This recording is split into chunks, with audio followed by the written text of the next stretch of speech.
జనవరి నెలలో పుట్టిన వాళ్ళు చాలా గంభీరంగా, ఆత్మవిశ్వాసంతో, క్రమశిక్షణతో, లక్ష్యం పైన ఒక దృష్టి పెట్టేలాగా వాళ్ళ స్థితి ఉంటుంది. అయితే వీళ్ళకి కష్టపడడం గానీ, పద్ధతిగా పాటించడము చాలా ఇష్టమనమాట వీళ్ళకి. అయితే చాలామందికి లీడర్‌షిప్ గుణాలు గూడా చాలా ఎక్కువగా ఉంటాయి. మంచిగా వినయం ఎక్కువగా ఉండడం, నిజాయితీగా ఉండడం ఇవన్నీ గూడా వీళ్ళ క్వాలిటీస్. ఆత్మస్థైర్యం గానీ, స్ట్రిక్ట్‌గా ఉండడం గానీ, ఎమోషన్స్ చూపించకుండా బ్యాలెన్స్ చేయడం గానీ, ఇవన్నీ గూడా వీళ్ళ క్వాలిటీస్. మరి జనవరి నెలలో జన్మించిన వాళ్ళ విశేషాల గురించి ఈ వీడియోలో తెలుసుకుందాం. జనవరి పుట్టిన వాళ్ళ స్వభావం ఎలా ఉంటుంది అంటే, వీళ్ళు చాలా గంభీరంగా ఉండడం, చక్కటి ఆత్మవిశ్వాసంతో ఉంటారు, క్రమశిక్షణతో మెలుగుతారు. లక్ష్యం పైన వాళ్ళకి ఎప్పుడు గూడా దృష్టి పెట్టి, టార్గెట్ ఓరియెంటెడ్‌గా వాళ్ళు పనిజేస్తూ ఉంటారనమాట.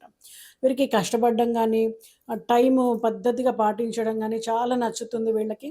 మరి చాలామందికి గూడా లీడర్‌షిప్ క్వాలిటీస్ ఒక గుంపుని ఒక విధంగా నడిపించగలిగేటువంటి, కొంతమందితో వాళ్ళు పని చేయించగలిగేటువంటి క్వాలిటీస్ ఉంటాయి వాళ్ళకి. ఈ గుణాలు చాలా ఎక్కువగా ఉంటాయి వాళ్ళల్లో. అలాగే నిజాయితీ ఉంటారనమాట. నిజాయితీ వీళ్ళ హైలైట్ అని చెప్పొచ్చు. కొన్నిసార్లు స్ట్రిక్ట్‌గా ఎమోషన్స్ చూపించని వాళ్ళలాగా మనకు కనిపిస్తూ ఉంటారు గానీ, లోపల చూస్తే గనక వీళ్ళు చాలా కేర్ తీసుకునేవాళ్ళనమాట. అలాగే గ్రహ స్వభావాన్ని గానీ, సంఖ్యాశాస్త్రం ప్రకారం గానీ చూసినట్టయితే జనవరిలో పుట్టిన వాళ్ళకి శనిగ్రహ ప్రభావం ఎక్కువగా ఉంటుంది. శని గుణాలేంటి? మనకి క్రమశిక్షణ, పరిపక్వత, సాధన, శ్రమ ఇవన్నీ గూడా వీళ్ళ క్వాలిటీస్. అలాగే వీళ్ళ సంఖ్య 1 గానీ, 4 గానీ, 8 గానీ వీళ్ళకి శుభ సూచకంగా ఉంటుంది. అలాగే సూర్యుడు ఇక్కడ 1 తీసుకున్నట్టయితే సూర్యుడు లీడర్‌షిప్.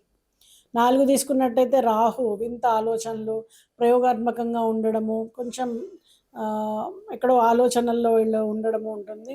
మీడియా, మాయ ఇలాంటివన్నీ. అలాగే 8 చూసినట్టయితే శని ధైర్యము, శ్రమ, నైతికత ఇలాంటివన్నీ గూడా వీళ్ళ క్వాలిటీస్ అయ్యుంటాయన్నమాట. మరి జనవరిలో పుట్టిన వాళ్ళకి ఎలాంటి రంగులు కలిసొస్తాయి అంటే, వీళ్ళకి నీలం రంగు గానీ, గోధుమ రంగు గానీ, నలుపు గానీ, లేత నీలం గానీ, ఇలాంటి రంగులు చాలా సూట్ అవుతాయన్నమాట. ముఖ్యంగా ఆయన పనులు వెళ్ళేప్పుడు ఈ రంగుల్ని గనక వాళ్ళు ధరించినట్టయితే విజయావకాశాలనేవి వాళ్ళకి పెరుగుతాయి. అలాగే ఇంటీరియర్ మరి వాహన రంగులు గానీ, వీటిలో ఏదో ఒకటి వాడుకున్నట్టయితే చాలా బావుంటుంది వాళ్ళకి. మరి వీళ్ళ సెటిల్‌మెంట్‌ని చూసినట్టయితే, ఏ వయసులో వీళ్ళు జనరల్‌గా సెటిల్ అవుతారు అంటే, వీళ్ళు జనవరిలో పుట్టిన వాళ్ళు జీవితము ప్రారంభంలో కొంచెం కష్టాలుంటాయి. తర్వాత 28 గానీ, 32 గానీ, 35 ఏళ్ళు గానీ, ముఖ్యంగా వీళ్ళకి మైలురాళ్ళు అని చెప్పొచ్చు. ఎక్కువ మంది 35 తర్వాత స్థిరపడడానికి ఆస్కారం ఉంటుంది. అంటే ఆర్థికంగా కుటుంబ పరంగా గూడా వీళ్ళు సెటిల్ అవుతారని చెప్పొచ్చు 35 తర్వాత. అలాగే వీళ్ళు కష్టపడి సాధించే బాట గాబట్టి ఫలితాలు గూడా లేట్‌గా వస్తాయన్నమాట. ఎందుకంటే చాలా కష్టపడిన తర్వాత వీళ్ళు ఫలితాన్ని అందుకుంటూ ఉంటారు. మరి విద్యని గానీ, ఇతర విషయాల్ని గమనించినట్టయితే వీళ్ళు క్రమశిక్షణతో చదివే వాళ్ళై ఉంటారు. మ్యాథ్స్, సైన్స్, ఇంజినీరింగు, లా, అలాగే ఫిలాసఫీ, సైకాలజీ, సివిల్ సర్వీసెస్ వీళ్ళకి చక్కగా కుదిరేటువంటి ఫీల్డ్స్ అనమాట. చదువులో కొద్దిగా ఆలస్యం ఉన్నప్పటికీ చివరికి మాత్రం మంచి స్థాయికి చేరుకుంటారు. అలాగే ఉద్యోగం గానీ, బిజినెస్ గానీ చూసినట్టయితే వీళ్ళకి ఉద్యోగం సరిపోతుంది. కానీ మేనేజరు, టీమ్ లీడరు, అధికారము ఇలాంటి హయ్యర్ అథారిటీస్ వీళ్ళు చక్కగా నిభాయించగలుగుతారు. మరి ప్రభుత్వ ఉద్యోగాలు, బ్యాంకింగ్, పోలీస్, రక్షణ రంగాలు, మెటల్, ఆయిల్ సంబంధితమైనటువంటి రంగాలలో గూడా వీళ్ళు స్థిరపడడానికి ఆస్కారం ఉంది. మరి జనవరి నెలలో పుట్టిన వాళ్ళు బిజినెస్ చేస్తే స్ట్రక్చర్ ఉన్న వ్యాపారాలు బెటర్ అనమాట. అంటే రియల్ ఎస్టేట్ కానీ, నిర్మాణం గానీ, అలాగే ఇతర వృత్తులు ఏవైనా సరే స్ట్రక్చర్డ్ వృత్తుల్ని వీళ్ళు సెలెక్ట్ చేసుకోవాల్సి ఉంటుంది. మరి జనవరి నెలలో పుట్టిన వాళ్ళ వివాహ జీవితం గానీ, సంబంధాల విషయాన్ని గాని గమనిస్తే వీళ్ళు నమ్మకమైనటువంటి జోడీగా ఉంటారు. కానీ భావోద్వేగాలు వ్యక్తపరచడంలో మాత్రం కొంత వెనకబడి ఉంటారు. అంటే సరిగ్గా వీళ్ళకి అనుకున్నటువంటి విషయాలను వీళ్ళు చెప్పలేరు. అయితే సరైనటువంటి జత అయితే గనక జీవితాంతము చాలా భద్రంగా, స్థిరంగా జీవిస్తారు. జూను, అక్టోబరు, డిసెంబర్‌లో పుట్టిన వాళ్ళతో వీళ్ళకి మ్యాచ్ చాలా బావుంటుంది. మరి 28, 33 ఏళ్ల మధ్య వీళ్ళకి వివాహం అవ్వడానికి ఆస్కారం ఉంటుంది. ఆ సమయంలో గనుక వీళ్ళకి వివాహం జరిగితే చక్కగా వీళ్ళు స్థిరపడతారు. మరి జనవరి నెలలో పుట్టిన వాళ్ళకి ఎలాంటి శుభ సమయాలు గానీ, ఎలాంటి పూజలు గానీ వాళ్ళు చేసుకుంటే బావుంటుంది అంటే, శనివారాలు, ఏకాదశి, అష్టమి రోజులు శుభప్రదమైనవి. అలాగే శనిదేవుడిని పూజించడం వల్ల కష్టాలను అధిగమించేటువంటి శక్తి వాళ్ళకొస్తుంది. నీలం రత్నాన్ని, బ్లూ సఫైర్‌ని మంచి జ్యోతిష్యుడి సూచనతో వారు ధరించాల్సుంటుంది.